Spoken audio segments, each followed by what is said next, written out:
tonight. This is CBC Here and Now.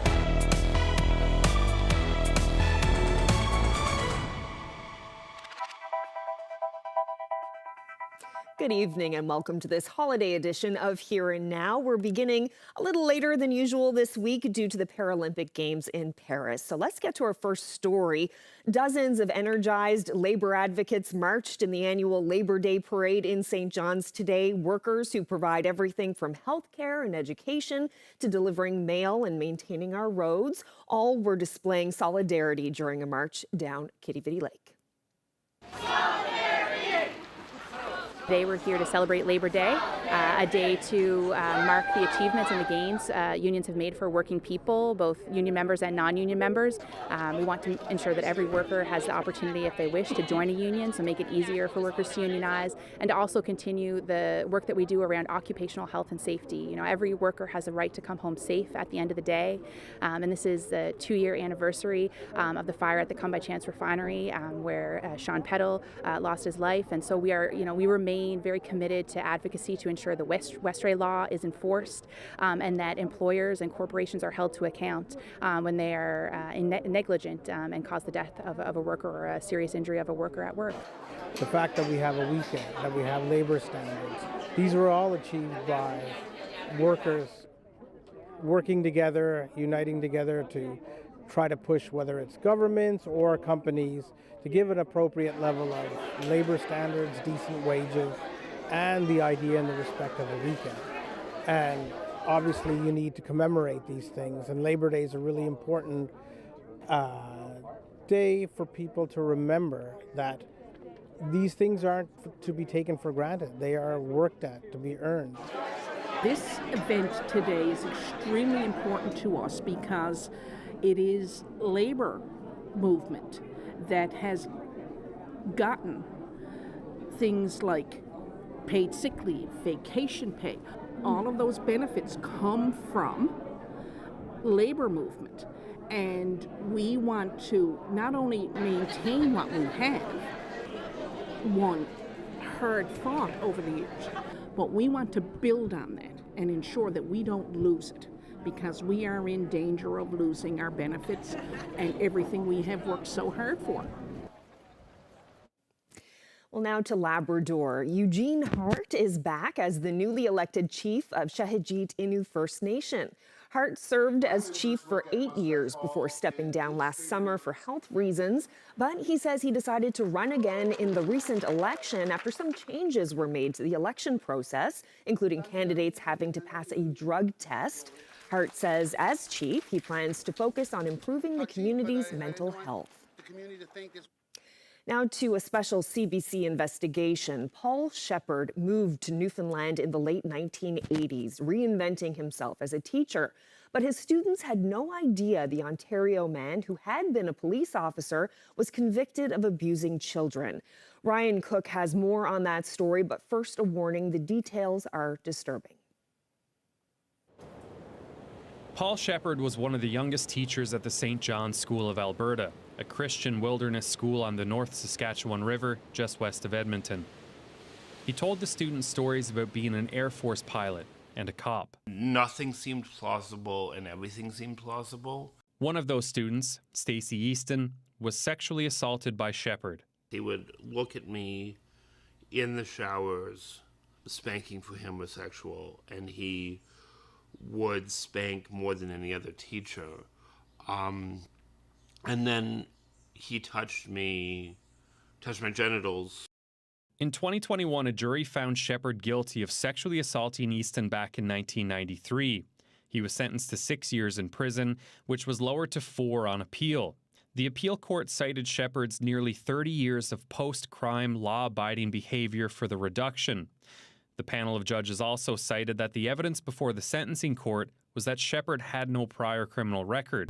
It's very disturbing. In Stratford, Ontario, Corey Bernier knew that wasn't true. I didn't know he had all this stuff had happened after until I Googled his name and seen that he was in the courts for the exact same things that he was doing here 30 years ago.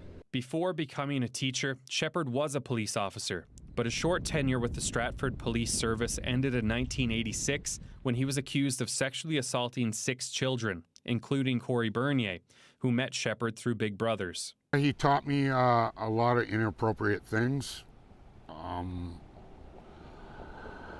as in how to touch myself. Shepherd pleaded guilty to 6 counts of assault in 1986. Sexual assault charges were dropped as part of a plea deal. He received a suspended sentence and 2 years of probation. Bernier is now suing Shepherd for pain and suffering from the alleged abuse. It's not really about the money for myself per se, but I do believe he deserves to have some kind of accountability for this. Shepherd did not respond to multiple requests for comment. However, at a parole hearing in July, he acknowledged the Stratford offenses, but he says it was nothing sexual, just corporal punishment.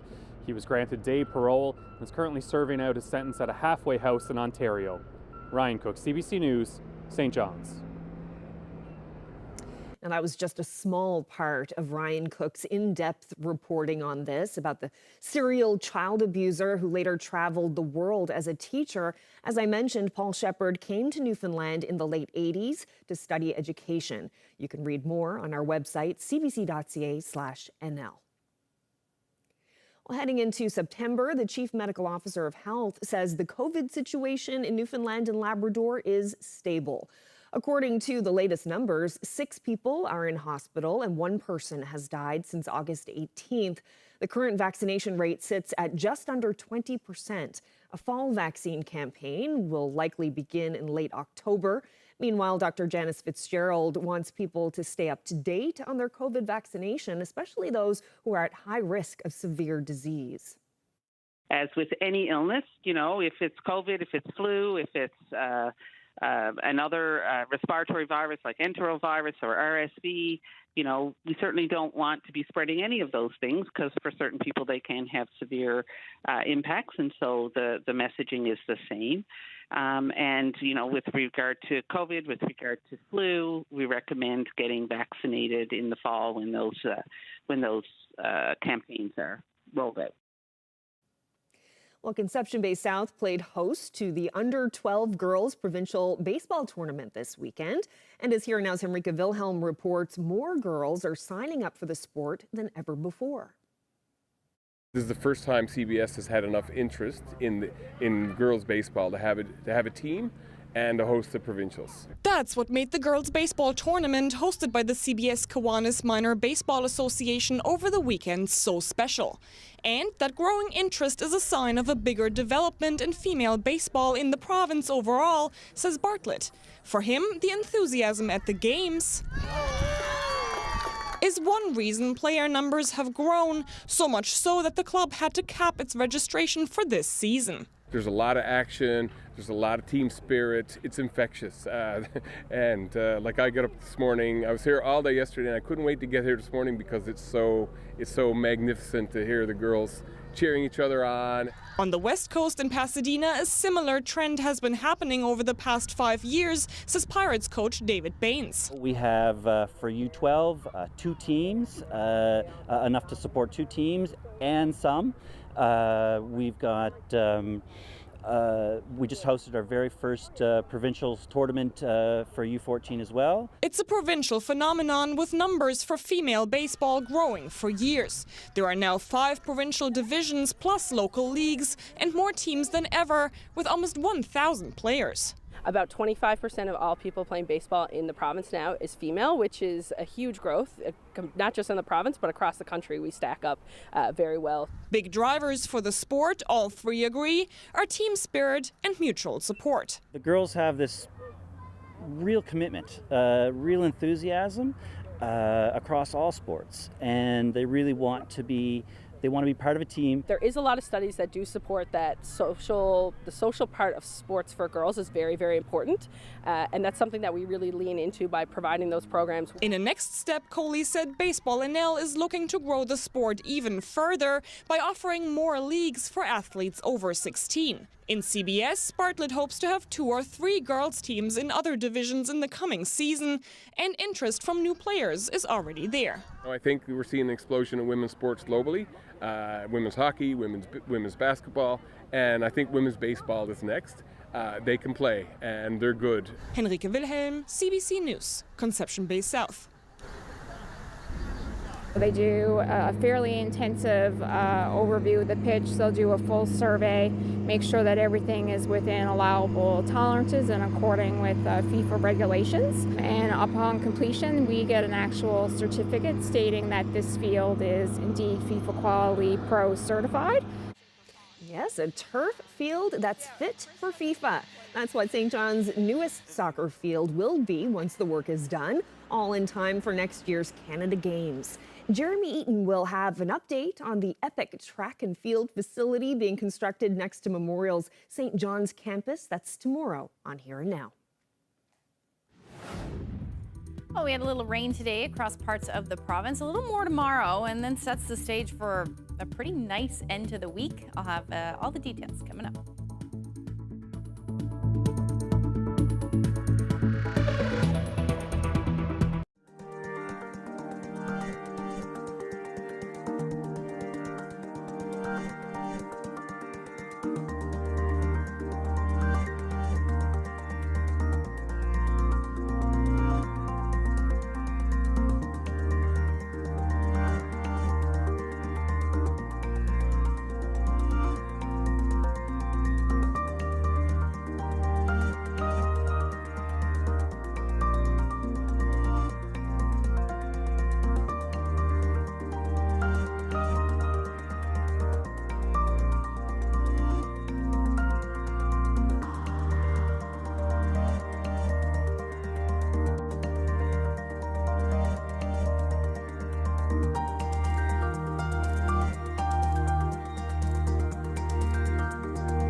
Time for a look at the weather, and I am kind of sad to say goodbye to August. We're now in September.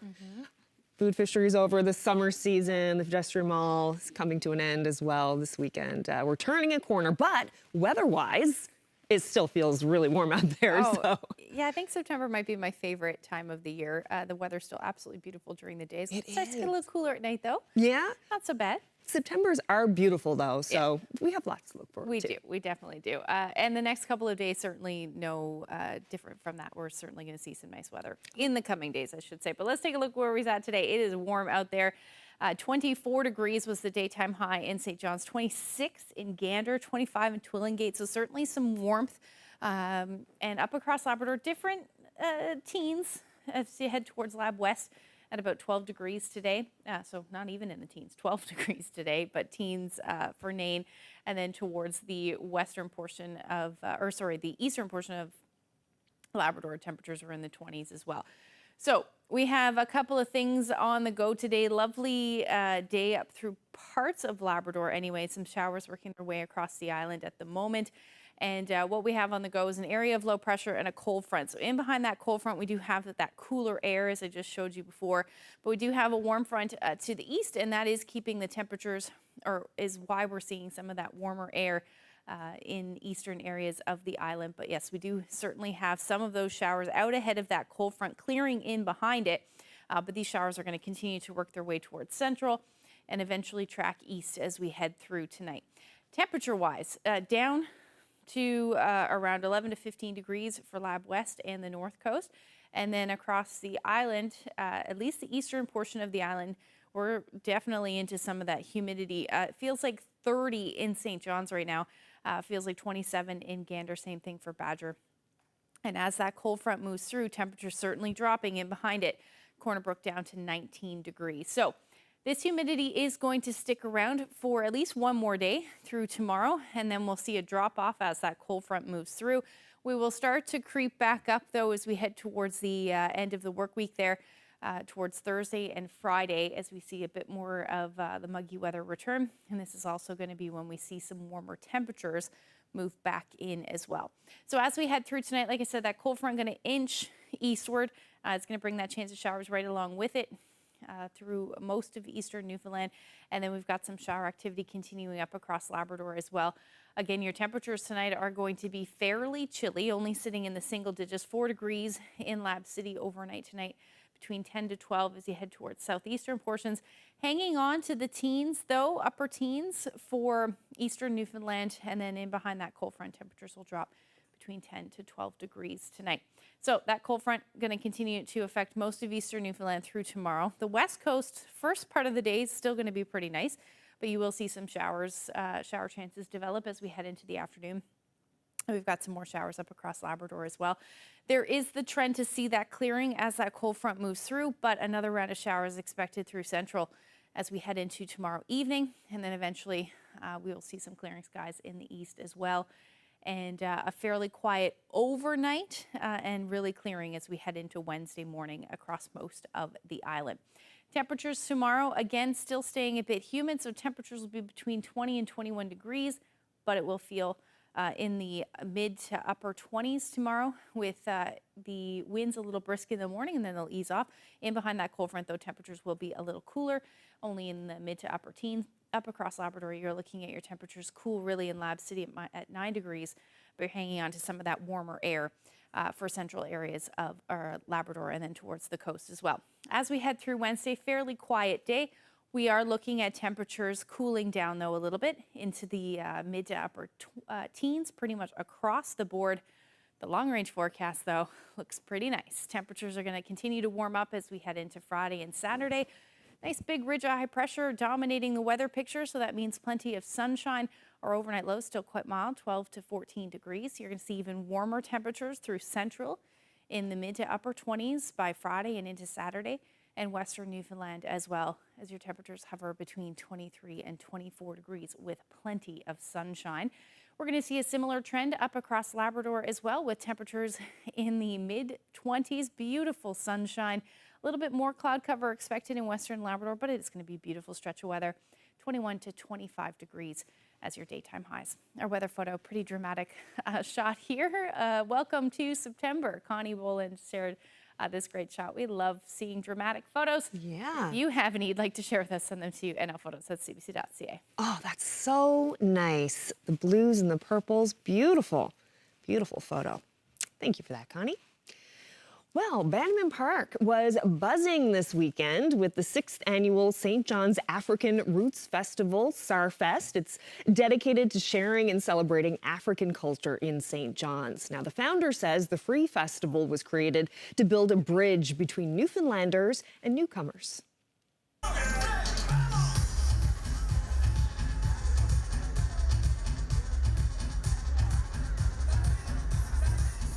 SARFest, it's St. John's African Roots Festival. It's happening since 6 years now in St. John's. And this is our third time to do something in Bannerman Park.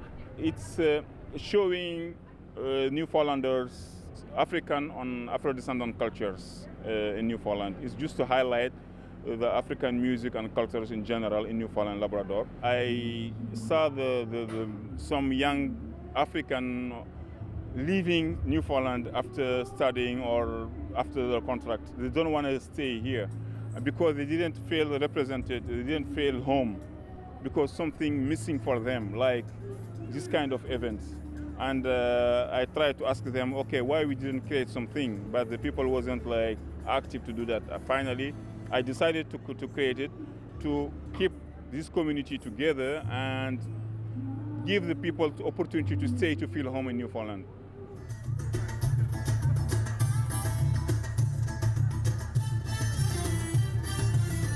This is your festival. It's for all Newfoundlanders. Maybe you call it African Roots, but it's all Newfoundlanders. And you are welcome, and we keep it like free to give you access to anyone, to be accessible, anyone can come enjoy.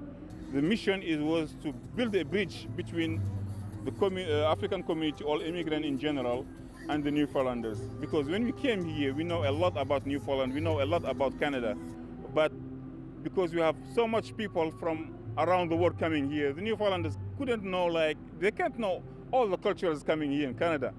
But at least if we have this kind of events, they give them opportunity to know, like, some new culture that they are not used to have.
Well, the competitors came hungry down to Kitty Vitty Village this past weekend. For a second year, a St. John's butcher shop hosted a fundraiser for multiple sclerosis.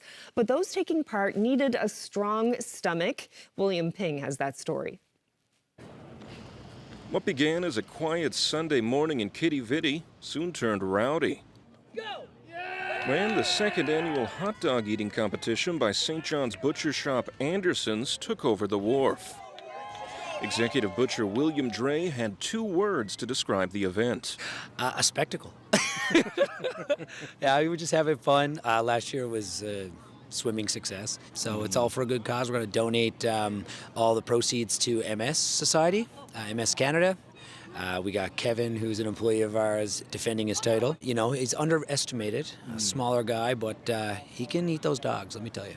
He was the only one who didn't vomit. Pretty much everyone else did. And the returning champ, Kevin Mellinson, had some tips. Don't do it.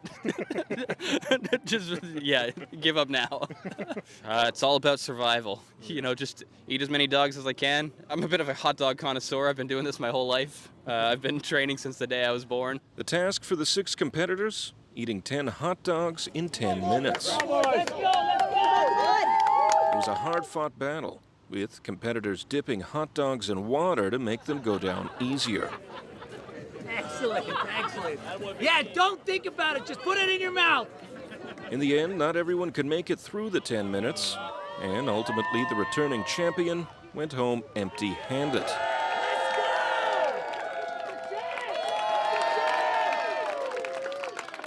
As for this year's winner, Ryan Martin. I don't usually eat hot dogs. I came down here, I was a little nervous. I wasn't sure how fast everybody else would be going, but I managed to get through it. You know, it hurts, but I'll live. I'll just win it back next year. William Ping, CBC News, St. John's.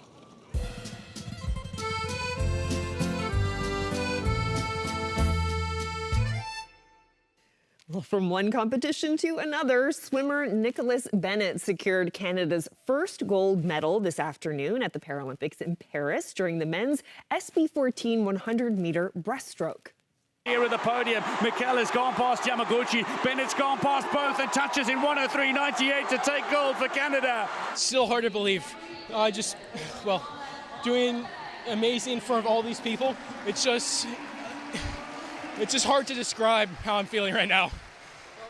Well, the 20-year-old clocked a time of 1 minute and 3.98 seconds. It's the second medal for Bennett at the Games. He won silver on Saturday in the 200-meter S14 freestyle final. Bennett has autism and hails from Parksville, BC.